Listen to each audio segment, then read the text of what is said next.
platform ya, platform tracer study ya, yang mana tujuannya ya, inti daripada tujuan platform tracer study ini adalah dalam rangka pengelolaan data alumni Bapak Ibu ya.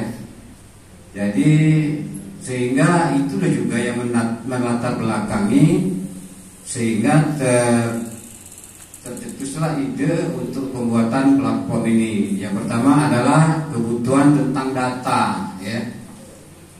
Karena begini Bapak Ibu ya, yang pertama kebutuhan tentang data. Kalau kita mau mendata alumni ini, sesuatu yang gampang-gampang susah Bapak Ibu ya, gampang-gampang susah. Mungkin Bapak Ibu sudah pernah mengalaminya sendiri. Kita minta data kepada alumni ya, itu bukan kegiatan yang mudah ya. Siswa kadang yang masih ada di kelas saja ya, kadang sulit kita koordinir ya untuk mengisi sebuah data ya.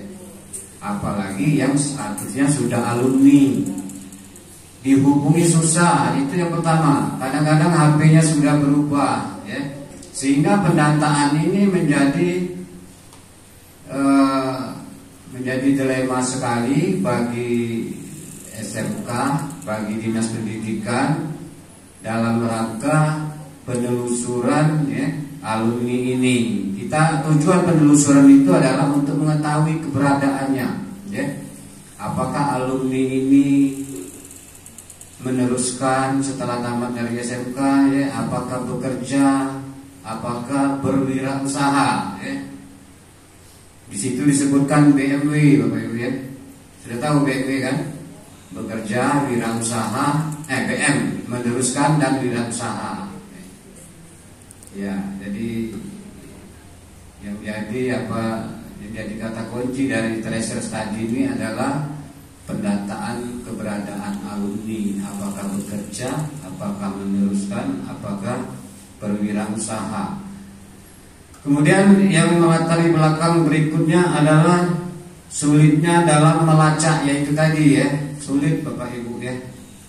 Jujur saya bilang kalau mendata alumni ini sangat sulit. Kadang-kadang kita itu sudah tidak jadi prioritas mereka lagi ya. Apalagi pada saat kita minta data mereka lagi main HP, misal main game segala macam. Kemudian alasan mereka juga memenuhi memori HP-nya ya. Padahal ini hanya platform ya, tidak perlu diinstal. Tapi tetap mereka berpendapat bahwa itu akan menguras kuotanya ya. Padahal ini data yang sangat ringan ya kalau masih bentuk platform ya. Kemudian yang melatari belakang berikutnya adalah kesulitan dalam menganalisa alumni, yaitu tadi juga yang berkaitan dengan keberadaannya ya. Kemudian yang melatar belakangi terakhir adalah peningkatan kompetensi kelulusan ya. Tentu ini bagi sekolah ya. Dari tracer study itu Bapak Ibu ya, kalau kita lihat itu masuk dalam raport satuan pendidikan ya. Jadi kalau tracer study kita itu misalnya dalam angka penelusuran lulusannya masih di bawah 50% atau 50%, maka raport pendidikannya itu menjadi merah ya. Jadi apa ya, jadi masalah mungkin bagi yang berwenang, yang berkompeten di sekolah itu, jadi masalah besar itu. Kalau ditengok ada salah satu komponen di di raport satuan pendidikan itu merah, maka akan jadi masalah. Tentu kita juga sendiri akan merasa masalah itu ya. Kenapa merah? Ya itu tadi, karena sulitnya Bapak Ibu ya, itu sulit. Kemudian juga ya, ada tujuannya dari tracer study ini. Tujuannya apa? Yaitu dalam rangka mengetahui dampak berbagai program ya, pendidikan vokasi. Jadi kita akan mengetahui beberapa program ya, dari pendidikan vokasi. Itu tujuan umumnya. Tujuan khususnya adalah tujuan khususnya adalah mendapatkan informasi penyerapan lulusan. Ya, dengan adanya tracer study ini Bapak Ibu ya, kalau siswa atau alumni itu mau mengisi, kita itu akan lebih mudah mendapatkan informasi. Oh, siswa sudah bekerja. Oh, siswa ini sekian persen meneruskan ke perguruan tinggi. Dan ada lagi yang berwirausaha ya. Jadi semacam apa ya, kalau kita bisa mengetahui keberadaan itu tuh akan menjadi motivasi lah bagi kita ya. Oh, berarti tidak sia-sia ya proses yang diikutinya selama di SMK Negeri 2 ini ya. Ternyata sekian persen lulusan alumni 2023 kemarin itu hampir 75% itu sukses ya. Baik itu ada yang bekerja di instansi ya, atau di industri ya. Ada juga yang meneruskan dan ada juga yang mampu berwirausaha ya. Kemudian tujuan selanjutnya adalah mendapatkan informasi umpan balik dari lulusan ya. Seperti apa ini? Kita menjadi apa Bu ya? Kalau misalnya kita sebar link tracer study ini ya. Terus setelah kita monitoring, kita cek, ternyata masih banyak yang menganggur ya, tahun-tahun sebelumnya alumni ini ya. Maka akan menjadi pemikiran, akan menjadi motivasi bagi kita bagaimana usaha kita untuk selanjutnya agar alumni kita ini semuanya terserap di dunia usaha ya. Jadi begini Bapak.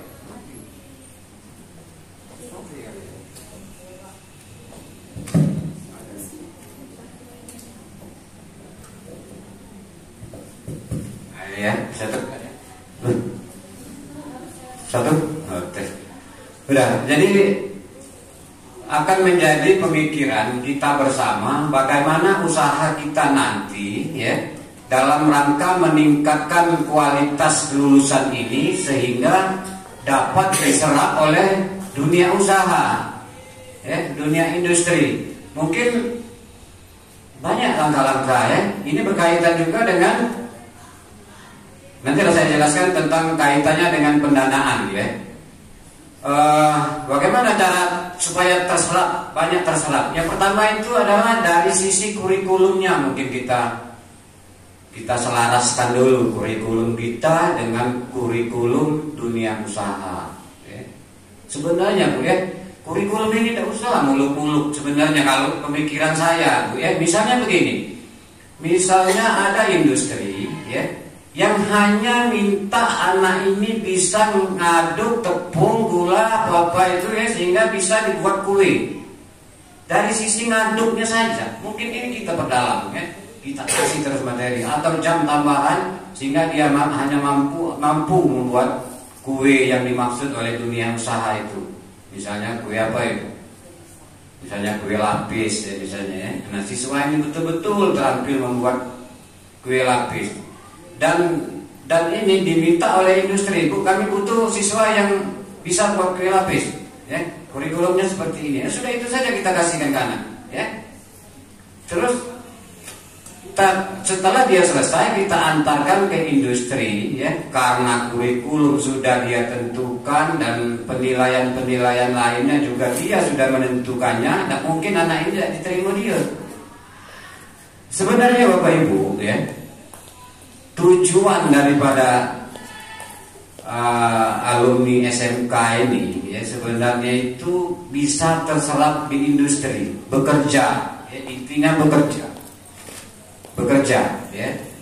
Walaupun dia punya keterampilan saja di bidang pembuatan kue, misalnya kue lapis saja, tapi berhubung itu yang diminta oleh industri ya, sudah sepakat kurikulumnya seperti ini, pembelajarannya seperti ini, proses pembuatan kue itu sudah seperti itu dan mampu dilakukan oleh siswa itu, maka pada saat itu kita kembalikan ke dunia usaha yang memberikan itu tadi dan mungkin tidak diterima lagi ya. Nah, itu Bapak Ibu ya. Jadi sebenarnya kalau tracer study ini ya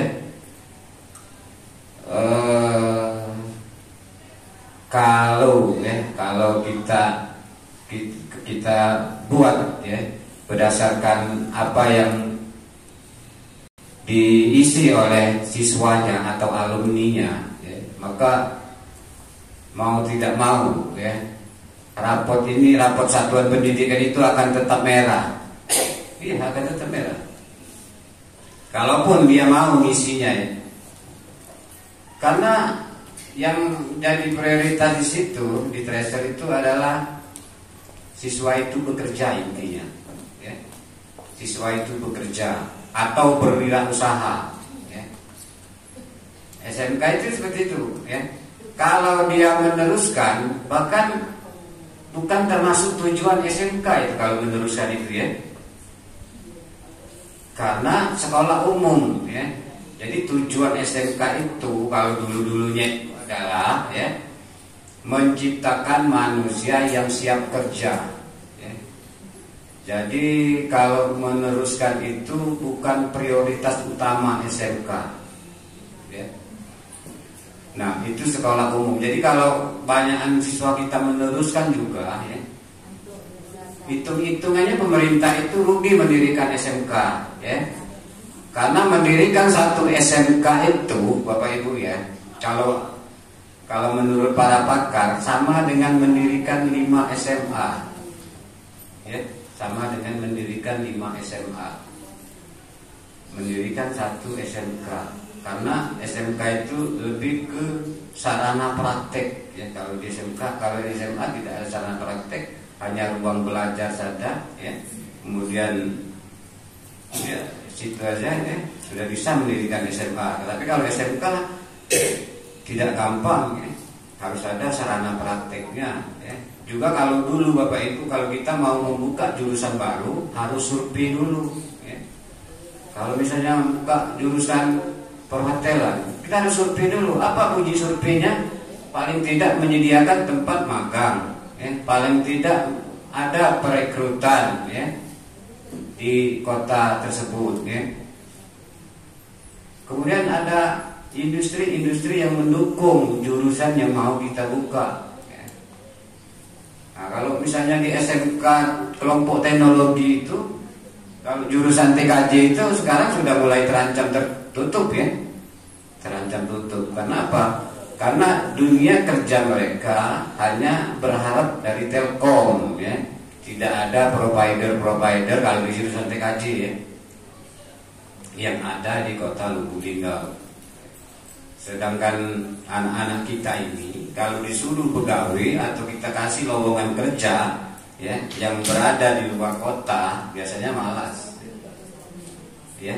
Jadi ada kaitannya dalam pendirian jurusan, buka jurusan ya. Makanya harus kalau dulu peraturannya seperti itu, kalau buka jurusan itu harus disurvei dulu. Ada tidak industri yang relevan dengan jurusan yang mau kita buka? Ya. Pertama paling tidak nanti sebagai tempat mereka PKL. Yang selanjutnya mungkin nanti ada lapangan pekerjaan bagi mereka di kota itu sendiri. Ya. Udah. Kemudian yang selanjutnya Bapak Ibu masih tujuannya. Ya masih tujuan selanjutnya adalah mendapatkan informasi kompetensi ya, dan dengan adanya tracer study ini akan mendapatkan informasi kompetensi baik itu hard skill ya maupun soft skill. Kemudian mendapatkan informasi tentang pendapatan lulusan ya. Jadi kalau lulusan kita itu, alumni kita itu mengisi tracer